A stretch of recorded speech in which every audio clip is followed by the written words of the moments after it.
আজকে 17 নম্বর ওয়ার্ডে রক্তদান হচ্ছে, ছাত্রছাত্রীদের সম্বর্ধনা হবে। উত্তর দমদমের প্রতিটা ওয়ার্ডেই এই প্রোগ্রামটা হচ্ছে। আজকেই 4টে রক্তদান আছে, এখানে মৌমাশিলের নেতৃত্বে রক্তদান হবে। চলো, খুবই ভালো, খুবই আনন্দ হচ্ছে। এ লোকে রক্ত দিচ্ছে সরকারি গাড়িতে, খুব ভালো। ঠিক আছে, বিভিন্ন লোকে যে কথা বলছে সেই সম্বন্ধে কিছু কি বলছে? আরে প্রচারের সম্বন্ধে যে আমাদের যে দুর্নীতির কথা খুব ভালো লাগলো।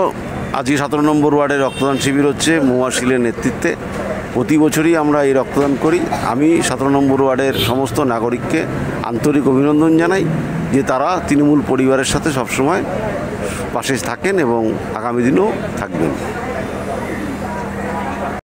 মুখ্যমন্ত্রী মমতা বন্দ্যোপাধ্যায়ের অনুপ্রেরণায় 110 দমদম উত্তর কেন্দ্রের মাননীয় বিধায়ক শ্রীমতী চন্দ্রিমা ভট্টাচার্যের ঐকান্তিক উদ্যোগে এবং সাংসদ সৌগত রায় এবং উত্তর দমদম পৌরসভার মাননীয় চেয়ারম্যান শ্রী বিধান বিশ্বাসের সার্বিক তৎপরতায় আজকে 17 নম্বর ওয়ার্ডে আমরা রক্তদান কর্মসূচি পালন করলাম।